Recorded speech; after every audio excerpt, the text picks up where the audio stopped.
Mia Khalifa, take one.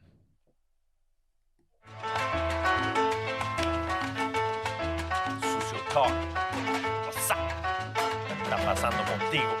Aquí estamos. Vamos para encima.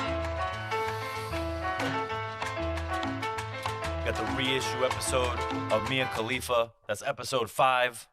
All right, big foodie. I met her because she used to come in to eat at the restaurant on Meadowwood quite a bit. Also, used to come into Charter Oak. So that's how I sort of met her. She's a foodie, you know. She's into food and wine, things like that. So when I did this episode, she was with Chef Robert Sandberg. They were a couple at that time. So the episode is called Power Couple Power Moves. They are not together any longer. I'm sure they're, everyone usually is better off for it when you're not with somebody anymore. So if anybody's going through that out there, it's going to be okay. I recently, not recently, but lost someone I cared about. It's always hard losing people that you spend a lot of time with, losing people that become your best friend. And then you all of a sudden have a person that you can't talk to anymore. You can't just call them. It's hard to be friends, It's nothing I wish on anybody. It's a very hard thing. But at the end of the day, it's all good. You'll bounce back from it. You'll probably be better off for it. And at the end of the day, I'm trying to have a harem out here. You know what I'm saying? In that poly life. You know what I mean? Maybe like three, four girlfriends, live in the same house. 2 California kings put together. That would be the dream right there. Anyways, I digress. All right. Talk about the Mia Khalifa episode. I'm going to read off the post that I wrote about the episode. This episode was dropped on December 21st, 2020. December 21st, 2020. Here we go, episode 5, Sucio Talk. Check out episode 5 of Sucio Talk, where I had a chance to catch up with Mia Khalifa and Robert Sandberg. Mia Khalifa is a badass that needs no introduction. We talked about what she's been up to during pandemic and her efforts to better the world one good deed at a time. Chef Robert Sandberg goes into detail about his time coming up in Sweden as a young chef to working at Noma, where he spent a couple of years before going to work at Restaurant Franson and being part of the team when they received their 3 Michelin stars. Interesting talk with these humble and wonderful people. I know you will enjoy. Also tune in to hear about a special New Year's Eve event brought to you by Truffle Shuffle. That was when they did their buyout event with the Speakeasy in San Francisco, and they did it all virtual. Very cool. A lot of people attended. That was a New Year's Eve bash that they did. At that point, December 21st, I drove down to LA. This was a time where COVID, very unsure. People were wearing masks and shit. You're not supposed to really be traveling, but I said, fuck it. I'm going to make this shit happen. So, I haven't had COVID till this day. So there's that. But I went to go see Mia and Robert. Lovely home, lovely pets. And fucking amazing human being. Honestly, like what she's been able to do with OnlyFans alone. I think she donated over $600,000 to the Lebanese Red Cross. So it's all these people that we judge that usually do the best deeds. Look at Guy Fieri. No one else helped the restaurant industry during the fucking pandemic. Who helps him out? A guy who wears his sunglasses on the back of his fucking head. You know what I'm saying? A guy that you look at and you judge. I've judged him. Been like, oh, you're going to open another shitty restaurant? But then look what he's doing with his profits. Look what he's doing with his money. He's saving people. He's helping people. And that's more than any fucking 3 Michelin star chef has ever done for the world, Because, when you're cooking at that level, it's very, I'd say selfish because you're serving other people. But, you're also serving yourself a little bit, But he has used his powers for good. He's very selfless. Like in all the years of there being celebrity chefs, have you ever heard of another chef like him? Right? Him, Jose Andres, like they're all in the same echelon of chefs who just want to help, and they're doing that, through their various organizations and the ability to have a lot of capital, and that is what Sucio Talk will be at a certain point. All right. So with that, I leave you. This is episode 5. Mia Khalifa, Robert Sandberg, cool ass motherfucker. He actually opened up a restaurant in LA. I'm gonna look it up right here. Sometimes when I do the show, I'm like, yo, this show's got to be professional. Like, it's got to be fucking one shot straight through. At the end of the day, I don't have any fucking media training. I don't have a teleprompter. I'm the producer, the writer, the host, the lighting guy. I got to feed myself. You know what I'm saying? There's a lot going on here. So I want to make sure that you guys understand that it's a struggle. Is it an excuse? Hell no. I'm going to get this regardless. But it's going to take a while to get there. And I really, really, really do appreciate you guys for sticking with me. Sending me those messages like, hey, love the show, but the audio is a little shitty. At the end of the day, I don't want to ruin anybody's fucking podcast, anybody's life story. I don't want to ruin that shit with shitty quality audio or video. Has it happened? Yes. Did I still go with it? 100%. I wasn't gonna hold it back, because I like to live through my embarrassments because they make me better, and that's just how I learn, Chef Robert Sandberg, Los Angeles, like Stone Cold Steve Austin used to say. You guys think that's a good impression of Stone Cold Steve Austin? This is Stone Cold Steve Austin, and you're listening to the Sucio Talk Podcast. Give me a hell yeah.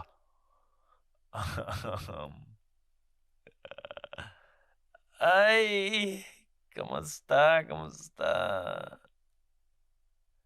Habitui.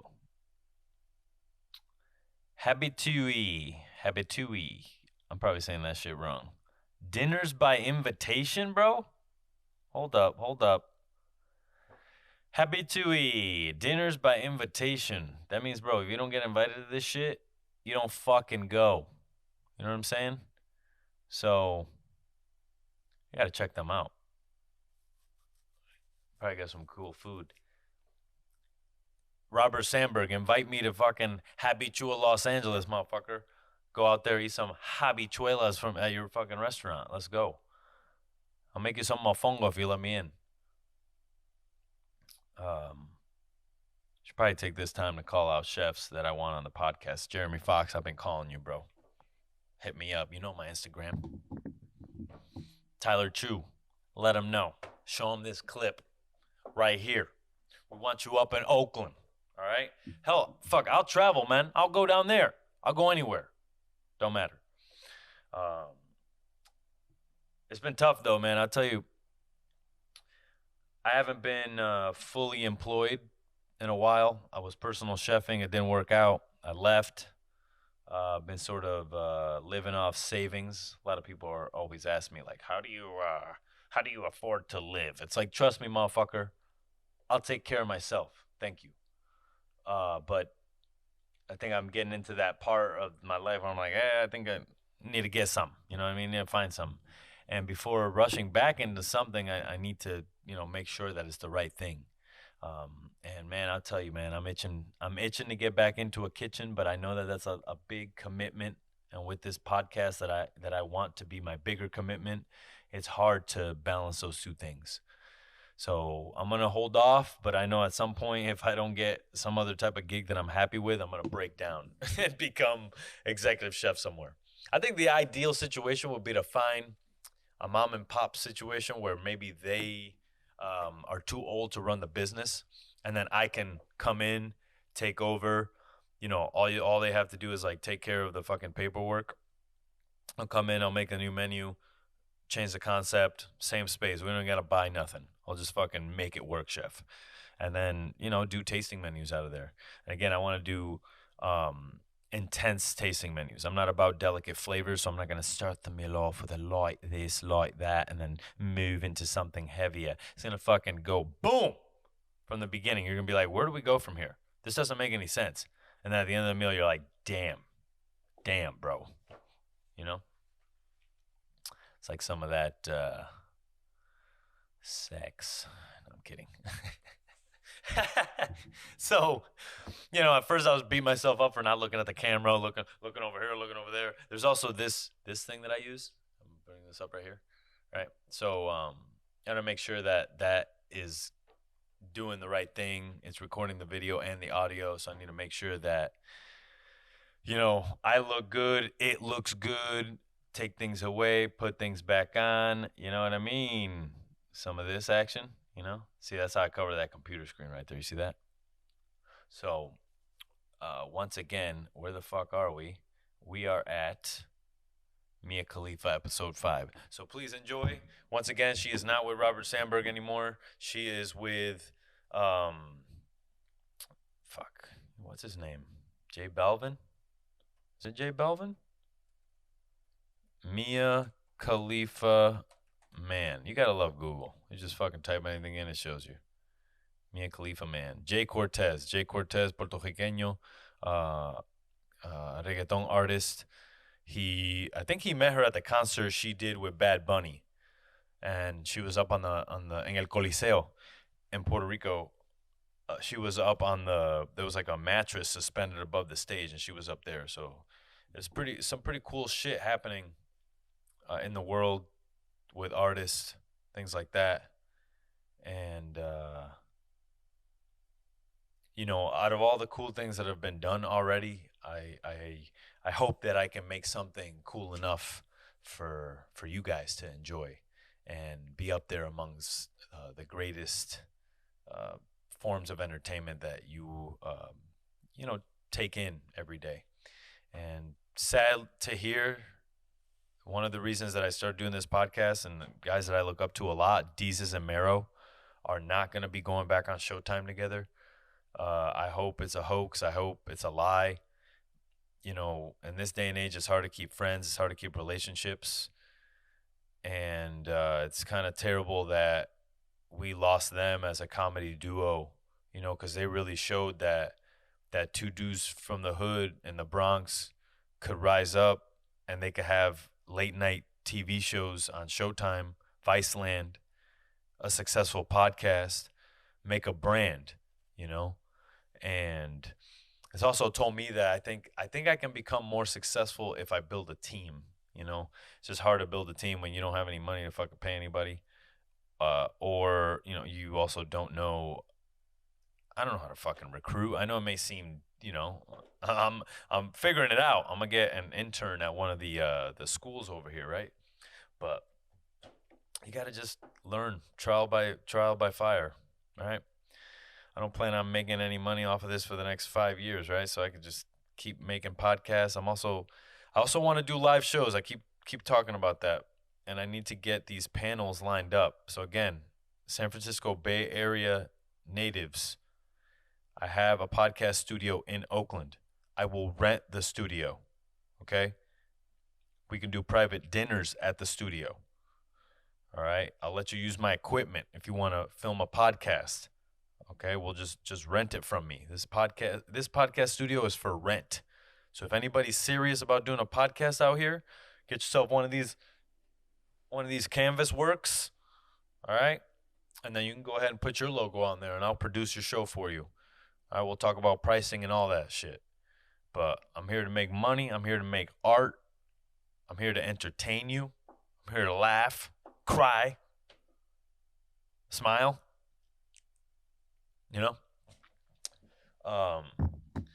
There's something too that comes with. Recently, I got called a clown, and I remember my mom telling me when I was young, "Tú no eres payaso de nadie." That's what she told me. She said, "You're nobody's clown." And it's always the people that make the jokes, that do the impressions, and I hate when this happens to them. People will be like, "Oh, can you do that thing? Can you do that thing again?" You know what I mean? And it's like, it's like you're being like a puppet master. You know what I mean? If that person wants to do that impression, they'll do it on their own time. Like I just did a Stone Cold impression. I wouldn't do it if somebody was like, "Hey, do that Stone Cold impression." Just because I'm like, don't fucking tell me what to do. You know what I mean? If we're having fun and like, it comes out that way, that's fine. But usually I've had people just be like, "Hey, do the thing." And I have to act right there on command. It's like, bro, I'm not your fucking dog. All right? Slap the shit out of you.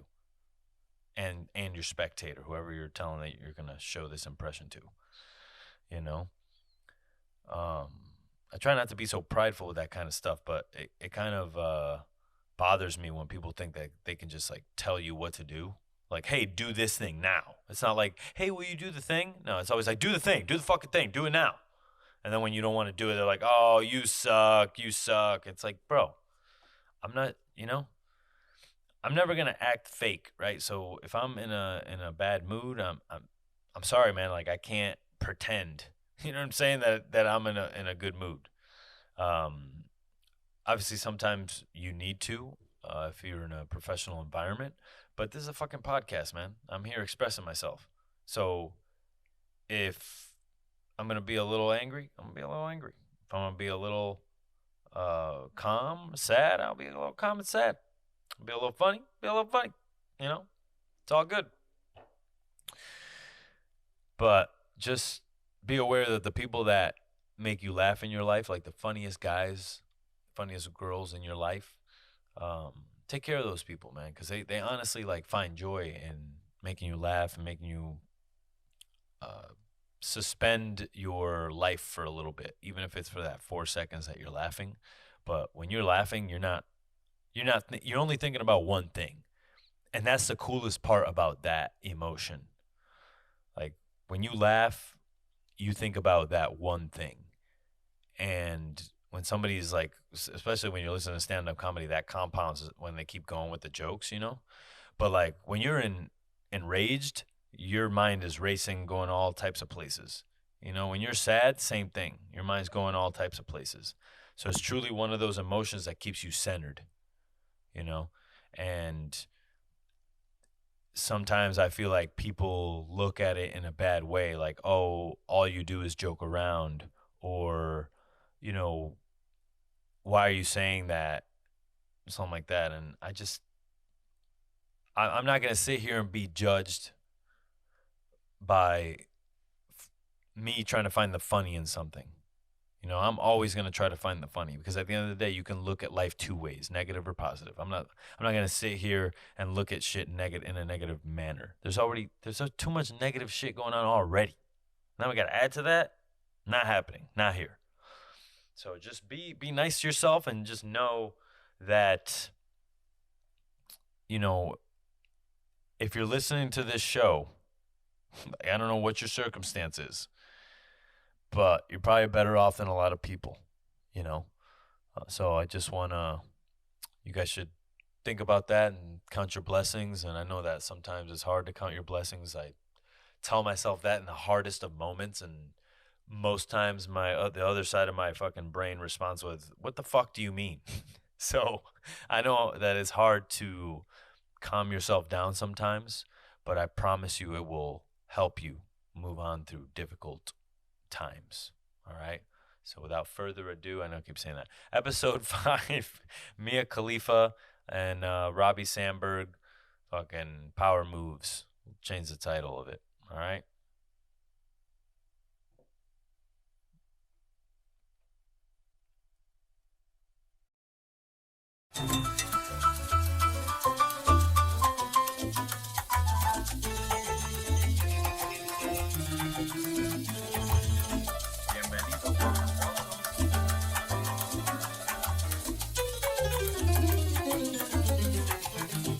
This is Sucio Talk, episode 5. Sucio Talk, episode 5, baby. Here we are, 4 down the tubes. You know what I'm saying? 4 super inspirational stories. Started my journey off with Tyler Vorse, then hit up my boy Charlie Apple. Talked to my buddy Matty Kammer up at the Harbor House Inn up in El California. And then this last one with Jason McKinney from Truffle Shuffle. All right. This episode here is with Mia Khalifa and Robert Sandberg. All right. Lovely couple down in LA. Mia Khalifa needs no introduction. Y'all know who she is. Super cool person. The conversation's pretty interesting. Not a chef, which is new here to Sucio Talk, but interesting nonetheless. Then I started talking to her husband, Robert Sandberg, who grew up in Sweden, was a young chef out there, worked at great restaurants, moved over to Nova for a couple of years. Then he ended up working at Franson, and he was part of the team when they got their 3 stars. They talk about how they got together and sort of what the plans are for the future. All right, so it's super exciting. But before that, I must tell you, I have a word from my sponsors. All right, Truffle Shuffle SF, baby. And the bottom line is, you're invited. Yes, I said it. You are invited. Truffle Shuffle and the Speakeasy present a virtual New Year's Eve bash with canapes and cocktails, baby. This is taking place on December 31st, 2020, the last day of this stinking year. All right? Starts either at 10 p.m. Cali time or 7 p.m. New York time. We'll make it simple out there, all right? So slip into your finest duds and strap on your dancing shoes. This is going to be one party you do not want to miss. The Speakeasy will be live streaming from a secret underground prohibition-style nightclub. Now, for 5 years, the Speakeasy has been hosting San Francisco's most dazzling New Year's Eve parties. This year, the Speakeasy is partnering with Truffle Shuffle to bring you incredible interactive New Year's Eve celebration completely virtual. All right, so this package includes a little bit of food, all right, a little bit of canapé, caviar, cheese, and charcuterie. Sarah and Jason from Truffle Shuffle lead you through creating the perfect arrangement of canapés, caviar, cheese, and charcuterie. Relish in libations, hors d'oeuvres galore. All right, we will be sending you a New Year's Eve celebration box filled with 2 portions of personal balloon drop kit with hand streamers and noisemakers, Framani charcuterie with Kendall Farms creme fraiche and chives, Humboldt Fog goat cheese with brown butter truffle honey, and rustic bakery crackers with Wild King smoked salmon, baby. Sounds delicious. Part 2 of this extravaganza will be 1920s club-style interactive breakout rooms, baby. Pop in and out of different rooms for an immersive and interactive nightclub experience. Learn to dance the Charleston, have your tarot reading, pick a card, any card, or ask the mob boss for a favor because his daughter might be getting married. You know what I'm saying? It'll be the cat's whiskers, as Jason put it to me. Explore the following rooms there. There's Gangster Business with Sal DiStefano, Flapper Chat with Dorothy, Drag Advice with Emma Peel, Fortunes and Intentions with Lois Lipstick, Magic and Mentalism with Kevin Blake, Dance Hall and Music with Parlor Tricks. Then we got a vaudeville show coming at you. That's right. Grab a booth, sit on down at the Cabaret Show, and enjoy a snappy vaudeville show hosted by our rock and roll MC, Eddie.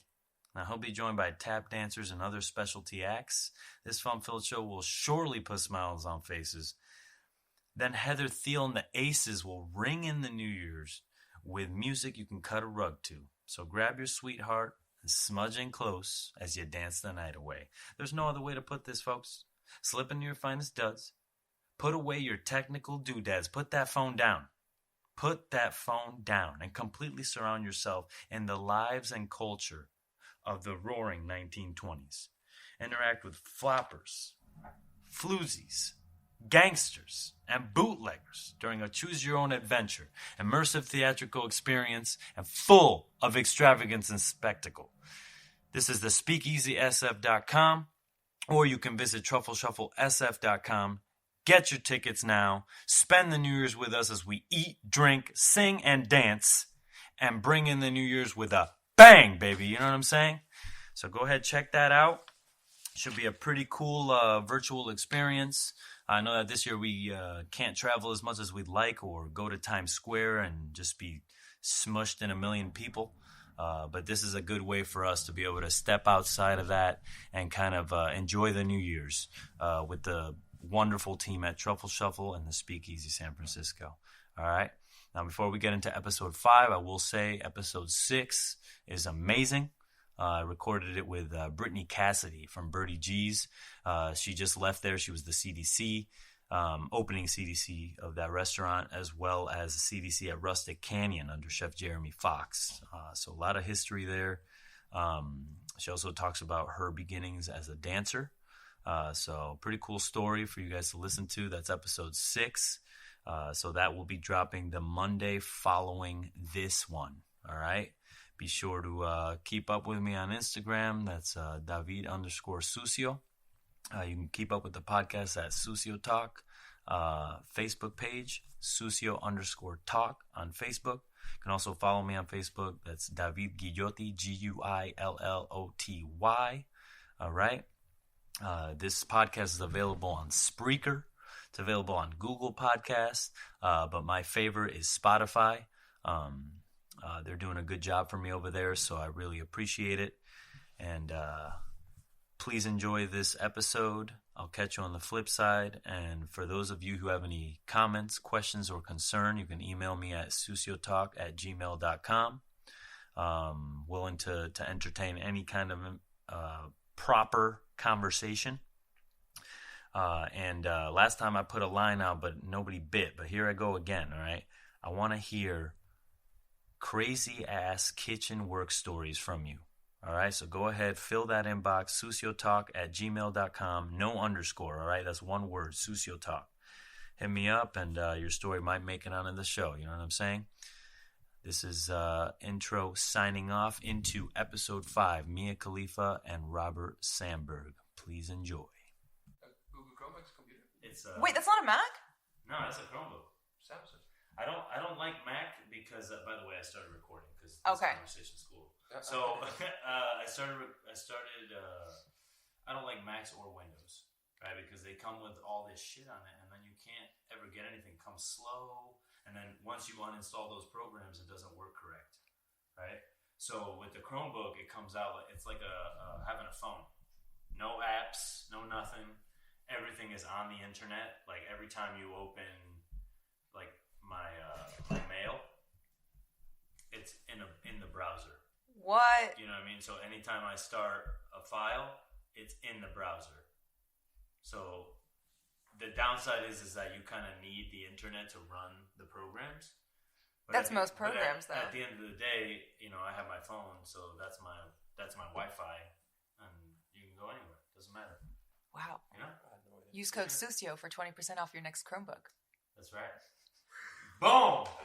Let's start the advertising right here. By the way, that's Mia Khalifa.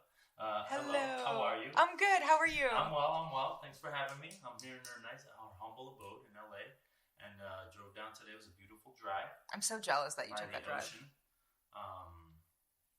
But I made the mistake of drinking too much water, so I had a lot of breaks. You're so lucky you're a guy, though. Out by the ocean. Oh my god. So how are you? I'm good. Yeah. I'm good. Surviving. What have you been up to? I have been up to anything I can do from my couch. I love working from home, and I never want to go back to anything else, so I've been really just doing anything I can from home. Very cool. So I see your Instagram, you're working out, you got the dogs, you're chilling, you're eating as much food, cooking as much food as possible, or I guess having Robert cook it for you. Are you kidding me? You think he wants to come home and cook? He comes home and eats yogurt if it's up to him. I hear you. I'm the same way. I'm on a coffee diet. I just drink coffee, put a little bit of butter in it. And Oh my god, all of you are anemic and need more fiber and potassium in your systems. When you're going to war, you gotta go to war like Napoleon. Empty stomach. You know what I'm saying? Like, there's no other way to go cook. You know? Oh my god. I know you have the finger tattoos. Did you get those here in LA? I actually got this one in Napa at a really shitty tattoo shop, and it faded away within like a week. What was it called? It was the place next to Oxbow Market. It's like on the street leaving. Ah, okay. No offense to whoever you are. I wish I knew it, but yeah, that's awesome. And then the fork and knife. The fork and knife and the steak. Sick. Yeah. Those are here. These two were actually in Copenhagen. Very cool. With Robert. Okay. Was that your artist, Robert? Yeah, it was. Yeah. Okay, awesome. One of my friends. Because I think that's one of your most distinguishing kind of things. It's like, oh, the chef with the blacked out arm. Oh, yeah. I know Both exactly arms. what you're talking about. Oh, yeah, exactly. So how long did that take? Oh man, I think maybe 24 hours ish on both arms, because I've done it. One arm I did 3 times. This one is complete. This one I only done 2 times, but I have to do it one more time. Okay. Yeah. Do you do it anymore after that, or do they not advise it? No, I don't want to do. I just want to keep it black. Like, I mean, some people say, "Oh, you should put some like white shading in there." Yeah. But no, I don't want to do that. You should scar it. Ah, fuck. No, I can't. What's underneath is way worse. Yeah? Yeah. No, Okay. it wasn't that bad. What is it? Tribal tattoos. No, Well, it's okay, because it was no trap. you're an OG white man. He's a Viking. You're from the other side. You know what I mean? You invented this shit. Yeah. Right? You know what I'm saying? Like, if anybody here named Chad from Connecticut gets it, he can't get Oh my it. God. But you're fine. You're fine. Throwing me under the bus. Love Lies and shit. that. So, how did you guys meet? On Instagram. Oh my God. We met on Instagram. I was following the Michelin Guide, Okay. and the Michelin Guide posted about Franson winning 3 stars, Yeah. and they were celebrating. And I was like, "Oh, this looks so cute! It made me cry." So I went to the page. It did. I love seeing people happy, and That's like awesome. they were so excited. And now looking back, it was Marcus in the video.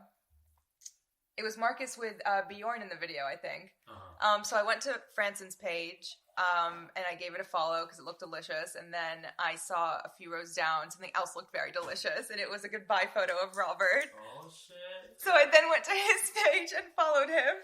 So you DM'd him. No, I just followed him and liked some photos. And then he was like, whoa. That's how you shoot your shot as a girl. That's how you let people know. You go back 4 months and you hit the like. And then you're like, oh, Exactly. This person did some research. Exactly. It was so funny after we actually got together and like started talking. I had to like act surprised and pretend like I didn't know about all these stories that he was telling me about, like winning an award and like traveling to this place. I've already seen it on your Instagram from when I stalked you 258 weeks back. You're like, I already knew you were my husband before we had this date. You're like, what? Exactly. That's awesome. So then from there, like, where did you guys go? Did you guys date for a little bit? Because he was living over there. Did Yeah. he move here, or what's? So all we did was FaceTime for like 6 months. And then I decided to fly to Copenhagen to meet him. And after that trip, we decided, he told me he was planning on opening a restaurant in LA. Yeah. I was like, oh, this works out great. So it wouldn't be stupid to, continue doing long distance for a little while. Exactly. So we did that for 3-4 months, and then he moved to Austin. Oh, wow. Okay. What were you doing in Austin? No, I mean, Waiting for his we're waiting. visa. She was living there, and I went on a travel, like a tourist visa first, because my real visa was about to get ready. So yeah, I was just spending time with her. Very cool. Yeah, while I was waiting, and I think also spending time in America would just be faster for me to get the visa done, and easier to go to government or whatever it was. I love the communication age that we're in, because you can do that kind of thing. You can FaceTime with somebody from another country, fall in love, before you move in with each other or whatever, take the next step. So, you guys kind of had a good idea that this is the person I want to be with before you came out here. Oh yeah. Yeah, you get to know each other on the phone, basically. Yeah. I really questioned it for a bit, though, when he wouldn't let me apply for us to be on 90 Day Fiancé. What is that? Is this what the is right that person about? for... What? 90 Day, I don't know. You don't know what 90 Day Fiancé is about? Oh my god, it is the greatest show of all time. So, it's a reality show. It is. It's a reality show about... And there's so many different iterations of 90 Day Fiancé. There's 90 Day Fiancé before the 90 days, after the 90 days, 90 Day Fiancé the other way. But the premise is there is one person in the relationship from America and another from outside America. And they are trying to come and move to America on the K-1 visa, the fiancé visa. And for that, you have to get married within 90 days of application. So a lot of these couples are wholesome and earnest and incredible and beautiful, and then the other half are in it for the visa. And it's very obvious sometimes. Is that the show where that man became famous? He had The like no a neck? bunch of yeah, Yes, yeah. yes, Okay. that one. Gotcha. I like the view. The man became famous because of that show. Good for him. There's also another man who is even more famous than him, and his name is Colty. Colty and Larissa. What was wrong with him? Oh God, his mother. Number one, his mother is really what's wrong with him. Oh, Number two, he won't stop putting his dick on the internet. Oh, Yeah. At least now he puts it on OnlyFans and not in people's DMs. so he was sending DMs of his dick. Yeah, and then he was getting caught, and his fiance found out about it. His then wife. I gotta say, I'm invested in this show. There's many ways to take a dick pic. Okay, for all you gentlemen out there, if you're gonna send a dick pic to a lady, that shit better be glistening. Okay, clean, and you know what I mean. Like I've seen. I remember. So we don't want to see your stained carpet. That's what I mean. Like you gotta find a nice place, a background. How about this? Look at Rustic Canyon's Instagram. The way they take the pictures of the food on We the need a floor. flat lay You of the need a dick. floor, right? You gotta lay it down and take a good picture of it like that. You know what I mean? So that's what we do around here. Don't be shy. Go to Joanne Fabrics. Get some silk. Get some lace. Make a hobby out of this. You know what I mean? Give us a backdrop. Now, OnlyFans. That's really interesting. Yes. I know nothing about it, but what is it? So it is just a platform for creators to be on. I just joined that site a few months ago, and it's been incredible. It has completely changed my life, and I was able to send $100,000 to the Lebanese Red Cross. Oh my goodness! Because of OnlyFans, and only because of OnlyFans. So I'm very thankful to that community, and very thankful for the platform. And I just love what they're about. You are fully in control of your content.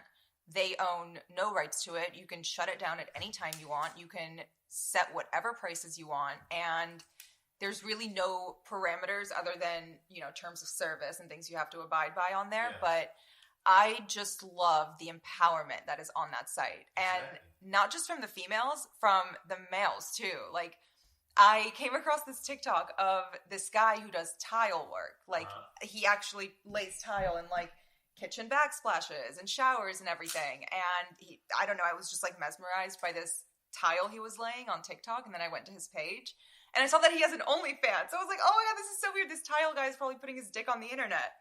And I go to his OnlyFans and he's charging $14.99 a month to actually give people long form tutorials on how to do this tile and grout work. So I subscribed. So you're telling me that you could, like, I could go on there and say... You could sell this podcast on there. You could charge people a monthly subscription and put this podcast on there. What? Yes. But couldn't they listen for free on Spotify? Yeah, you could also listen for free on Spotify. Cool. Use code Sucio for 20% off your Spotify subscription. That's right. That would make that Spotify subscription only $44 a month. Is it that expensive? No, but it damn well better be. Because I don't use Spotify. You should. It's a great service. It is. No, if it was it is the ways of music platforms. No. Absolutely not. No. If there was a platform that if they charge $50 a month, I would pay $50 a month. Like then join Tidal. Incredible. What is so good about Tidal? The music quality. They're the only ones who can output at that certain music quality. They buy their music in like the highest form and output it that way. Oh, okay. I always wondered, what was so good about Tidal? But does Tidal have the same library that Spotify does? They have a very large library, but they have things that Spotify doesn't because Jay-Z and Beyonce have licensed their music, a lot of their music only to Tidal. And a lot of other artists on Rock Nation. That's kind of like something they squeeze into their contract, I started to realize. I mean, that's the king and queen right there. They can pretty much do whatever they want. And I will pay for anything they tell me to pay for. Shout out to Jay-Z and Beyonce. I love you. Mrs. Carter. That's a beautiful couple. It is. It is. Even after all their... But if you take out Beyonce, it is no longer interesting whatsoever. That's very true. Who do you think he would date if he left Beyonce? Becky with the good hair. Really? Yeah. Whoever that Some woman basic is. ass bitch that wouldn't be able to hold a candle to Beyonce because you can't compete with Beyonce after. No, you can't. You'd really have to downgrade big time to the point where people don't even care. That's like there's a comedian that has a bit about dating Michael Phelps' ex-girlfriend, and then he's like, how am I supposed to ever... Oh my God! It's like, how am I ever supposed to do anything to that after Michael Phelps? That's a great joke if Michael Phelps wasn't wildly religious and married the first girl he knocked up or had sex with. That is true. Wow, I thought that story was true the whole time. Thank you. Oh, I'm sorry. No, it's okay. I wanted to believe that this man was telling the truth. I guess I was duped. I'm so man. They're you like see? notorious high school sweethearts. Yeah, that's why I cook food because I don't know anything about that. I only know about that because he's from Maryland, and it was like our shining state glory that Michael Phelps came from Maryland. Okay. So, born in Maryland? No, born in Lebanon. Grew up in Maryland. Okay. And then How old were you when you moved to Maryland? I was 8 years old. 8 years old. Yeah. Wow. So you had gone to school at least somewhat in Lebanon. Yeah. What do you remember about school in Lebanon? I remember I went to a Catholic school, school uniform. Guilt. It was blue. No. Just No. Oh my God. It was like, honestly, it looked like an apron with like a short sleeve button down underneath. It's like a bed sheet. Yeah, exactly.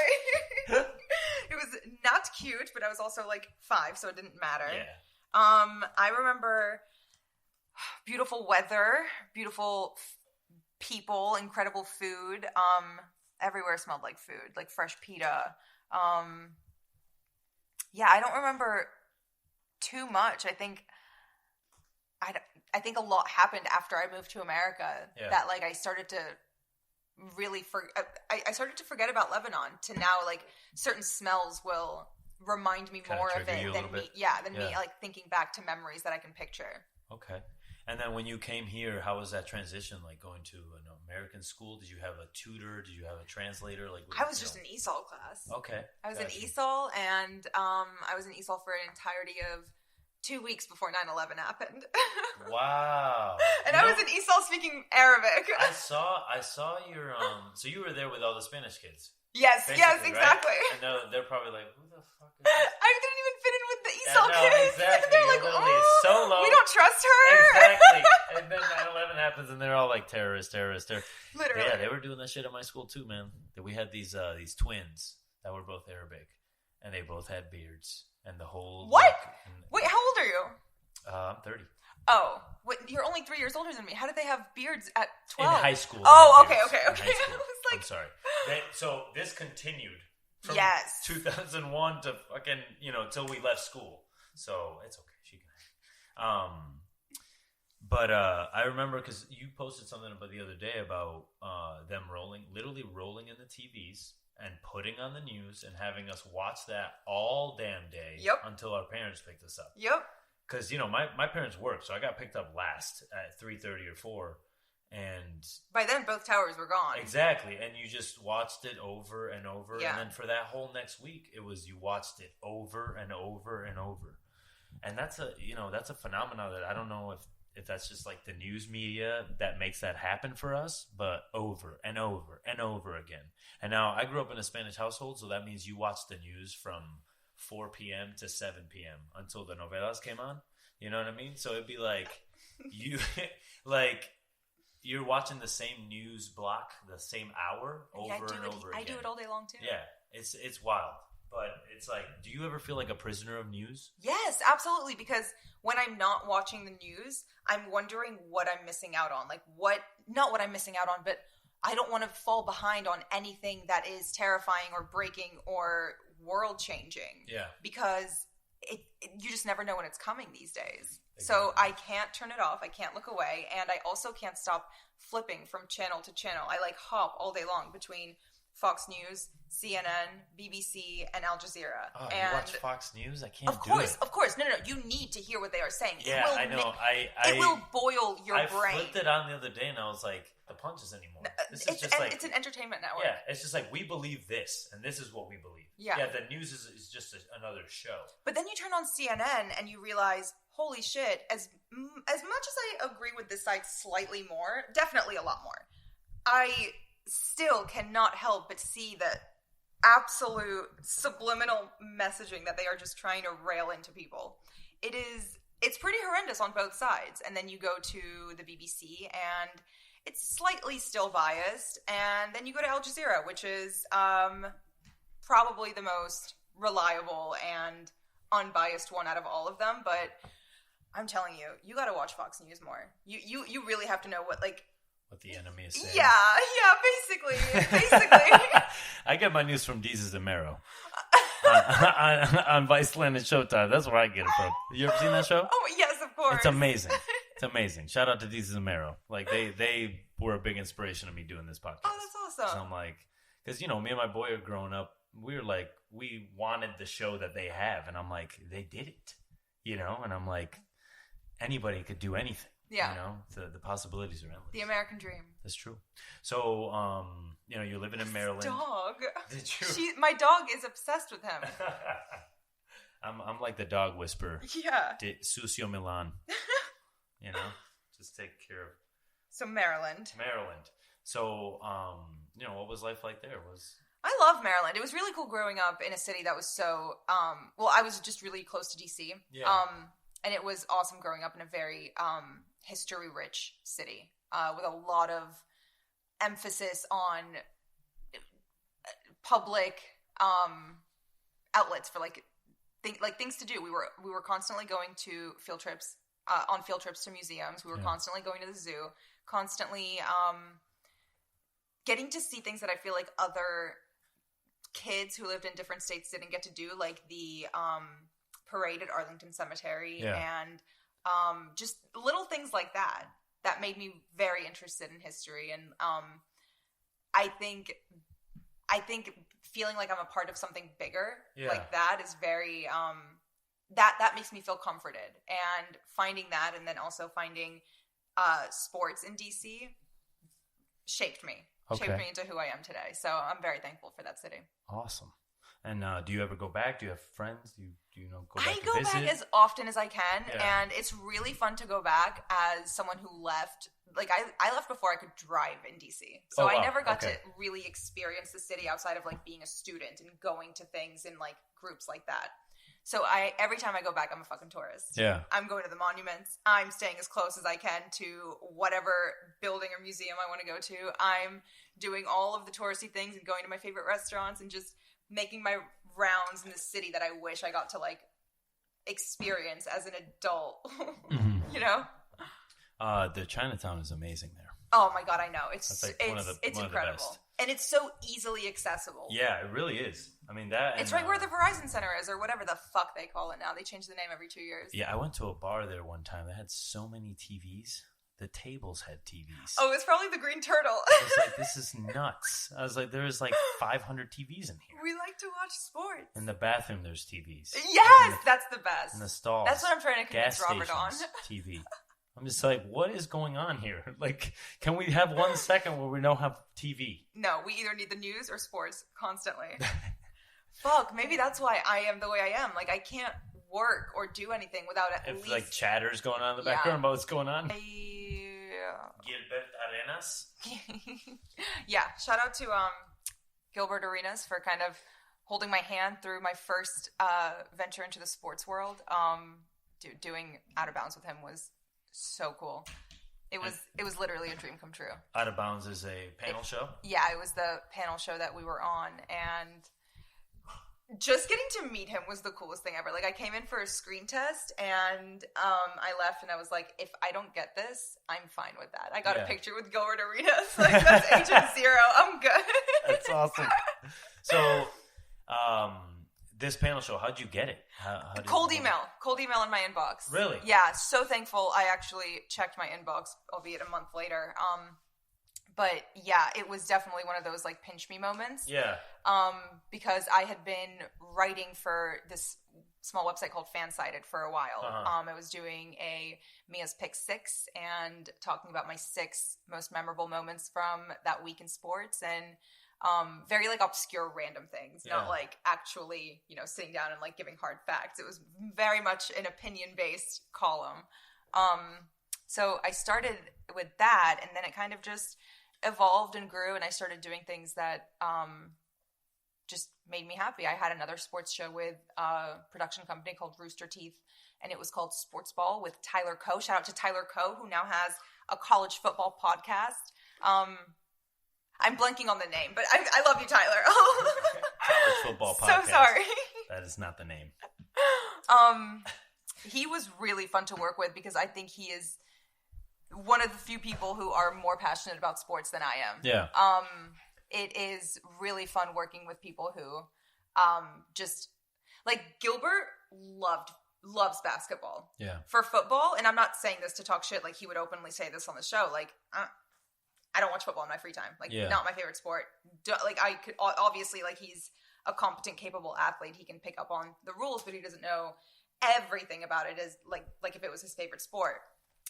Whereas Tyler is kind of, like, into every single sport and knows every single thing. So it was more of a variety show, and that is what I liked. Okay. We talked about everything. How do you prepare for that kind of show? You watch sports. Obviously, you have to watch the games. You don't have to. That's the thing. Like, it was so much fun because that is what I was doing in my free time, and then all of a sudden I was talking about my very cold takes, with a friend who also has equally cold takes, and it was amazing. I never felt like I had to work unless I had to watch an Alabama game.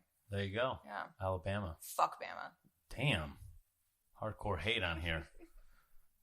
My next guess is actually from there. So God. No, I'm kidding. That's not true. Robert. Do you see yourself doing another sports show? I hope so. I would never shut the door to that.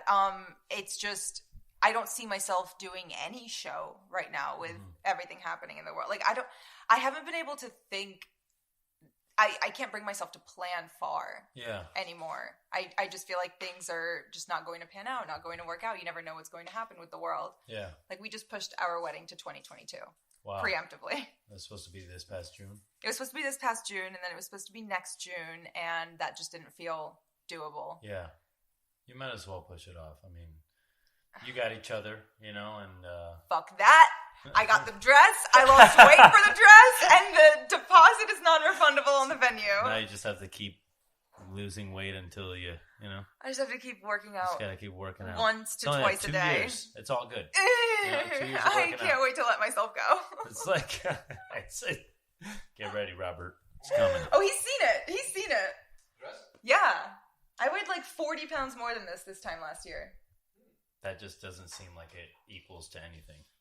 Like, it doesn't seem like you're huge. Oh, I was a big bitch, though. I looked like a linebacker in high school. Whoa. I was a big bitch. I was like 160. Were you on the football team? I should have been. I was bigger than every other boy. You like sports, right? You should have been in there. You could have revolutionized the world out there. Man. I think you need hand-eye coordination. I had the build. I had the stock. I could be out there blocking, but... So, we were talking when I got here about 12 days. Yeah. You were at 12 days this day last year, right? December 7th. What night was that? It was... Oh, I edited around this so it doesn't sound so mean, but it was some Korean chef. What was his name, baby? Okay, we'll it was a 3-star chef from Asia. It was a 3-star chef, and I'm blanking on the name, but the food was fantastic. Do you remember what day it was? It was... Thomas Keller was it? Oh, yeah, Thomas Keller came in. Thomas Keller ate. Okay. Thomas Keller ate. That's the most important thing. He was full. That's awesome. He walked in the room and you could hear a pin drop. Honestly, it was like palpable. That guy's a straight G, man. Every time he comes in the kitchen, he says hello to every single person in the room. And that's I forget awesome. which way like breath works when he walks into a room. Like I was at the French Laundry in August, and he came up to me and my friends' table, and words did not come out, and all I could get out was, "I loved your new masterclass." That was it, just like that, in like that breaking voice. And he's like, "Oh, it's so humiliating." I do like it though. He takes the time to talk to everyone. Like he does. He's never just like, "Oh, get out of here." I'm busy. Yeah. Like we did this event one time at the Napa Valley Reserve, and I had made staff meal, and I was gung ho on making staff meal because I knew that we were doing this event with them, and I was like, I'm gonna cook the best staff meal. Oh my god, what did you make? And I made what was it? Damn it, I'm blanking on the name. Mexican dish, tortillas. Filling inside taco, baked, burrito, baked, enchilada, yes, boom, with the cheese. That's my VIP staff meal right there. Whenever I want to impress, I make that. Oh, but, enchiladas are good. But I remember he came up to me, he's like, "This is so good," and I was like, "Oh my god!" It means the world to me. That is amazing. Yeah, but it's. Do you see that? He signed my menu the first time I went. Well, and I framed it. On the frame. We got the little pin. I am obsessed with Thomas All Keller. right. Sorry, Robert. It's okay. He's a nice man. So 12 days, you had your meal, and you've gone there the past 3 years. Yeah, Robert was we've gone the last 2 years together, and then Robert was there 3 years ago. Yeah. I was there. Yeah. We cooked a great dinner. It was a good meal. Yeah. And it's been so fun every time we went. We've just gotten to hang out at the table. Yeah. At sure. like the side table. The snack shack. Yeah, the snack shack. That's so cool. With Martina and Marie and honestly, all them. best seat in the house without a seat. For sure. You got Bon Joing there. Yes. Legends. Shout out to Martina. Shout out to Bon God. Joing. How'd you hear about the restaurant? Restaurant at Meadowood? Yeah. Because I know that you came to eat there before 12 days. Yes. I went the first time You ate at the counter. Yes. You ate inside. Yeah, yes. And I think it was in June 2018. Okay. And I heard about it because he had cooked there, and I was going up to Napa, and I wanted to knock off like a couple places off the list while I was up there.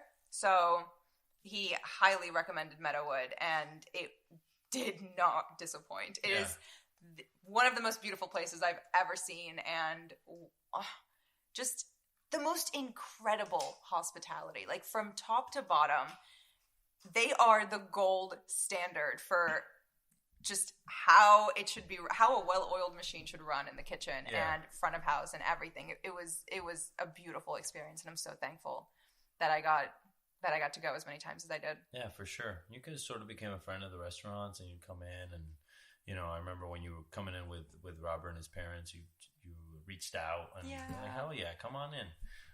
We love to take care of you, and you've been nothing but cool people to us ever since. Thank you. Yeah, for sure. I love eating y'all's food. I mean, yeah, and Bon Joing always comes every year, and that's one of the things I miss, because you see him every year, and it's not that you forget about him when he's not there, but it's like you're so happy to see him because that 12 days is here. Yes, like he's fucking here. He eats the night before we serve like the last meal before 12 days starts. He always eats. It's always like a new menu, things that we would be working on for day 12, which is Chef's Day. And it's always super exciting when those people come in. Yeah. You want to impress them because you value their opinion. At the end of the day, like he's eaten at some of the best restaurants in the entire world and has traveled so many places that there's nothing but respect for his opinion, he's one of the coolest people in the entire world to for dine sure. with, to and just listen to what he thinks of a dish. Yeah. And be a lawyer first, and then go into photography, like that takes some balls. Yes, you know it what does. I mean? Not everybody's just going to be like, oh yeah, food blogger. First food blogger ever. Yeah, ever. Exactly. That term, like he spearheaded the entire industry. Exactly, and he was at a time when that wasn't a bad word. Yeah. Because after a little while, a lot of people started doing it, and then it became kind of like food blogger. I don't know about that. Robert. They're just having some fun over there. That's not getting picked up. That'll sound like fucking static. It is. It's all good. Yeah, stop her. Come on. This is live right here. It's all good. What? The dog's in the podcast. It's all good. Everybody Run hears her back credits. there. The dogs are trying to get in the podcast right now, guys. Okay. So I saw you have some beef with the president from Lebanon. Oh my God! I didn't know where that segue was headed. Yes, I do. He blocked me on Instagram. The president of Lebanon blocked you on the Instagram. President. What is his name? His name is Michel Aoun. Michel Aoun. Yes. Damn. Fuck him. Why did he do that? You think he couldn't handle the heat? were you giving him some smoke on that? I was commenting under a couple photos. I mean, I was doing like the TikTok insults where you kind of wrap a compliment around in an insult by putting like little twinkle emojis around it. So I was saying things like, it's the genocide for me, and like heart eye emojis, and telling him asking him if he has woken up yet and if he would like some coffee, because I know he slept through the entire bomb in Lebanon because he didn't say anything for 14 hours after, and then he just posted a stock photo of the Lebanese flag that he pulled off Google because it was still pixelated. Wow. And that was it. That was all he did. 14 hours later. So fuck him. Fuck him. I'm looking at that mic like it's a camera. Fuck him. You're looking at the mic like it's his face. I- Yeah, fuck him. Michel Aoun from Lebanon.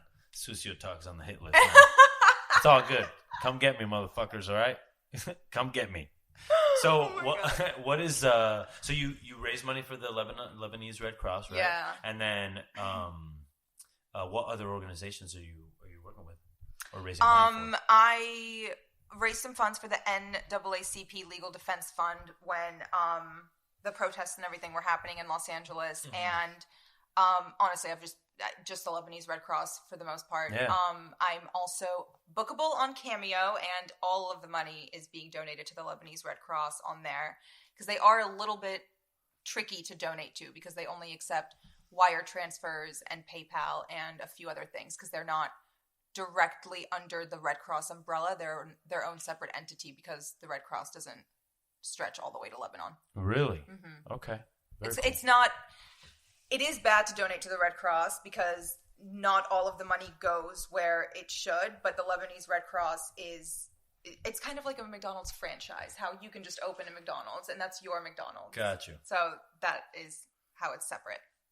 Heard that. Hopefully they're making as much money as McDonald's. God, I hope so. They are doing so much incredible work over there. I hope that they get all the funding that they need, even though it's never enough. Yeah, for sure. So, the bomb went off in Lebanon. Do you know anybody over there?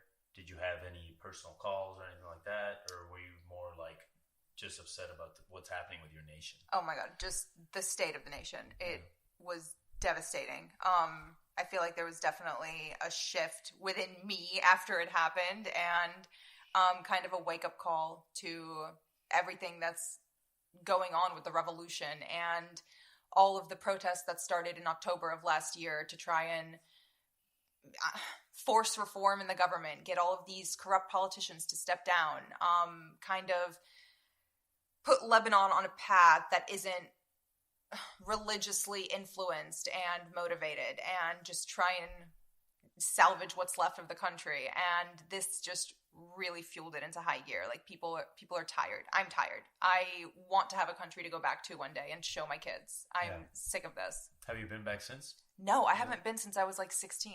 Wow. Okay. So you left at 8 and did you come back every year? I mean, everyone everyone spends summers in Lebanon. Like Lebanon is a party country. Like Beirut is popping when bombs aren't going off. Which is like every other year, but you got to take advantage of it when you can.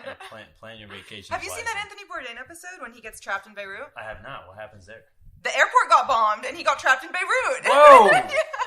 I missed that one. I was working. Oh my God. King. There's a lot of Anthony Bourdain that I need to watch because I just. It's the No Reservation series, and he goes to Beirut once, and then he goes on a redemption tour to Beirut for the CNN show. I think that one was. Cannot remember the name, but it was the one he did with CNN instead of Travel Channel. Gotcha. It was the one right before. Yes. Gotcha. Yes. Okay. Heard that. R.I.P. So what are you working on these days? I am working on a lot of things. A couple underground projects. Let's call them that. All right. A couple underground projects, but one of them is food related and more specifically fine foods related. Mm-hmm. And I'm very excited to actually be able to tell you about it and talk more about it. Oh, but for sure. we want to get caviar and truffles into people's bellies. That is amazing. Hell yeah. Now, is this something that you're looking to do globally or sort of start local here in California? Start the United States. Yeah. Okay. Yeah. Gotcha. We want to work closely with any chefs who are listening and restaurants and eventually direct to consumer, hopefully. But yeah, we want to feed people. Do it up. Are you thinking about just doing raw product or prepared products as well? I think raw to start. Gotcha. Yeah. Gotcha. Because I've always been interested in seeing if somebody can do something on a large scale that is prepared but with caviar. You know what I mean? Like everybody always sells it in tins and they give you this stuff, but because right now at the restaurant we're running a caviar tartine. So slice of bread, buffalo milk stracciatella, the tartine, chive oil, and freeze-dried onion flowers that survive from the fires and all that. And just doing that dish, like, you know, from Chef Costello, that's what I learned. Using caviar as like an ingredient to dress a dish. Yes. Instead of just like, okay, here's your caviar, here's your piece of bread, and here's, you know what I mean? I love that. I Yeah. mean, we do that at home when we're fortunate enough to have some caviar left over after a tasting or something, but we'll mix it in with some soft scrambled eggs. Yeah, And some creme hell fraiche. yeah. And like some crusty bread and scoop Yeah. that up. Oh, Yeah. that's how we like to enjoy it. Or in a French onion dip with ruffles. Amazing. We had this grilled spiny tail lobster with that butter over it. What the hell were we talking about? I don't know, but now I'm starving and high. It's not a good combination. Spiny lobster. I was like, what the fuck did I just say? No. Spiny-tailed lobster? Spiny-tailed lobster, and then we would take the caviar, break it with buttermilk, and then just like sauce it with that and serve it cold after it got grilled in the shell. All Chef Costello's idea, but amazing. Shout out to Chef Costello. Shout out to Chef Costello. Who will be on the podcast next, by the way. Wow. I can't wait to listen to that. Yeah, it'll be a good one for sure. A lot of years spent with that man, so it's good things. All right, let's see. So you're doing humanitarian work, and you know through your OnlyFans page, how are you getting the message across that you're raising money? Oh, I already raised the money. It got sent to the Red Cross. Oh, got you. It was you're doing that on your own. Then you're getting paid, Yes. and then you're giving the money to the Red Cross. Yes. It's not like The reason I did it is because I was auctioning off my glasses from my time in the industry, and it was my first time ever using eBay, and I probably shouldn't have done it for something that started going for $100,000. But the first time I put it up, eBay deleted the page, and that made me very mad because it was already at 100,000, and I didn't think it would get back up to that. Yeah. And then they reinstated it and protected it, and it did. Did they think it was some? Yeah, somebody they of lying? course they thought it was fake. Yeah. Okay. And then you were like, "No, I'm actually Khalifa. This is." Yeah, I started tagging them on Instagram and Twitter, and like complaining. Yeah, I was a complete Karen publicly. I was like, I need to speak to customer service right now. And they're like, whoa, calm down. They're like, we're getting harassed online by Mia Khalifa. You need to call her. I'm surprised they didn't just block me, but no, thankfully they reached out to me. Yeah.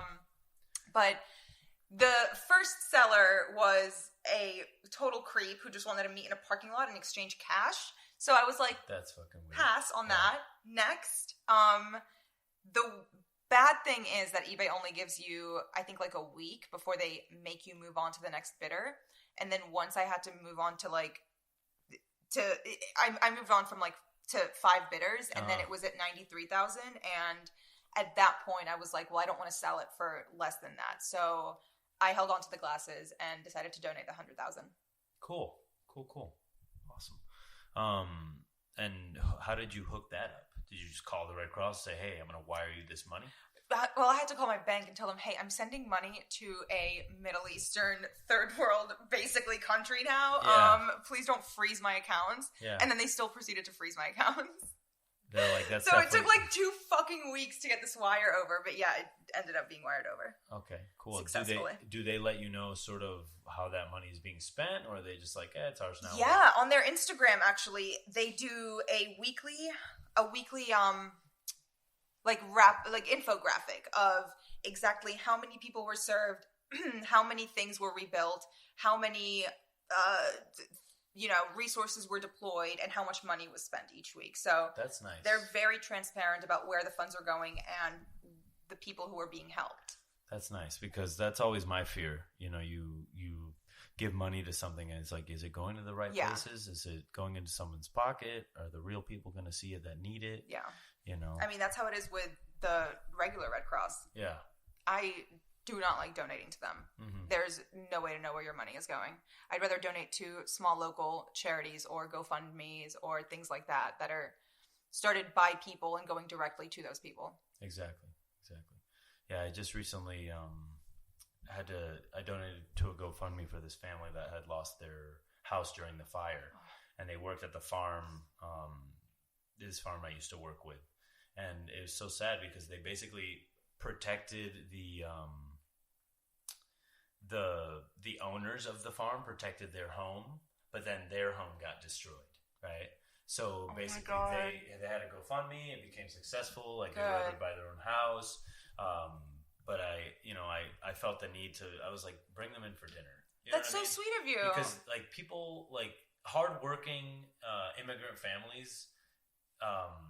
I'm not saying all of them, but for the most part, they're working, right? They're not really worried about going out to eat or like making sure they have dates. Yeah. You know what I'm saying? So I definitely feel like that's something that's lacking in our industry. It's like because we go out to eat as chefs and as cooks but they don't really, I don't think they really see the value in it because they're like, and being at home with your family is awesome, you know what I'm saying? But I think you definitely have to make time for the relationship. Yeah. Because at the end of the day, that's what keeps everything going. Yeah, I mean, that could have been a night away and for that family to get their mind off of everything. Exactly. You got to think about how stressful mealtime probably is. Oh, for sure.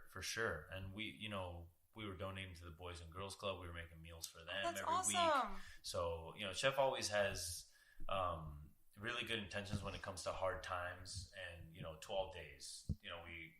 We donate money from there. Oh, the toy drive. That's exactly, right. the toy drive. We have a toy drive at Charter Oak. We Yeah.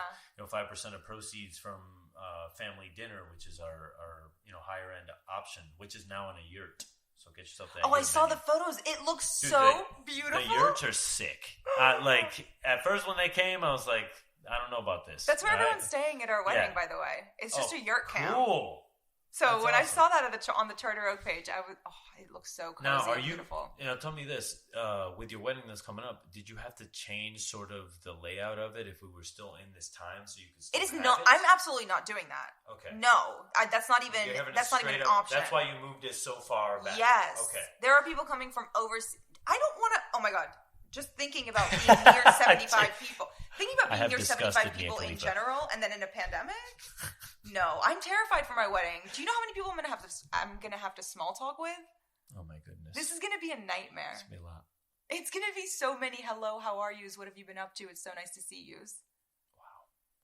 Wow. I love everyone who's coming. I had a cousin of mine who had a small wedding, and she had the wedding. I couldn't go because I was working. But then I was like, hey, how come you didn't have a bigger wedding? And it's like, it's always because, I got to pay for everybody, man. I don't have money for that. And I'm of the mind of like, I'll pay to come to your wedding. Like, I don't get to go to many weddings. I will pay to have a good time at your wedding. You know what I mean? That's worth it for me. For any wedding, to be honest. Like, there's very few weddings that are not fun. That's a very sweet thing to say because most people are like, oh god, I have to go to a fucking wedding. Dude, screw people that say that. I man. love weddings are weddings, fucking too. fun Yeah, as shit. they are. Like, there was this guy that used to work for me. Came in for dinner the night after his wedding, and not only does it get rescheduled because of COVID, he finally has this wedding. He gets a heat stroke during the wedding. The ambulance has to come, fan him off, all that. It was like... That is so embarrassing. Yeah. That It's is... embarrassing. Poor guy. Yeah, poor guy. But, at the end of the day, he's with the love of his life. So, Aww. Why not have the ambulance come? Yeah. Well, the guest list was mostly Robert. Mine is honestly like 20-something people, and I had to fight Robert on getting it down from 100 to 75. Yeah. So... This is the social fucking butterfly He's of just the a family. popular guy, you know what I mean? He's a chef. He just has so many friends, and it's so annoying. I'm Right there. also very bad at geography, so I have Border no idea. bombs everywhere. No idea. I'm always like, I used to date a girl from Sri Lanka, Ooh. right? And I always was like, oh yeah, you're Indian. And she'd I be hate like, you so yeah, much. I know. That is the I know. biggest microaggression. It's not I'm even so micro. sorry. Like I just don't look at maps very often, That is a she's macroaggression. She's just like, I'm Asian, you fucking asshole, and I'm like, yeah, I'm so sorry, So now when people are like, yeah, he's Mexican, I was like, yeah, I'm Mexican. Oh. Even though Me and Robert are working on his microaggressions towards his Middle Eastern wife that he's too, innocent and white and privileged to know about. That I didn't know about until I realized, oh, that's why I feel this thing called resentment after someone says something like this. Oh, okay. I told you, man, he's OG white. He really he's from is. the old country He white. is. He doesn't have American white privilege, which is much different than, This is the old money version Yeah, of white they privilege. had to work for all their privilege. You know, all their smoked salmon companies. His they ancestor had was to- a Viking for this privilege. Yeah, I'm telling you, like, yeah, they worked for that. You know what I mean? So all the credit to them. They have no privilege. Shout out to ego Robert. there. Shout out to Robert. Matter of fact, let's do this, All Robert. right, tap me out. Get your ass over here.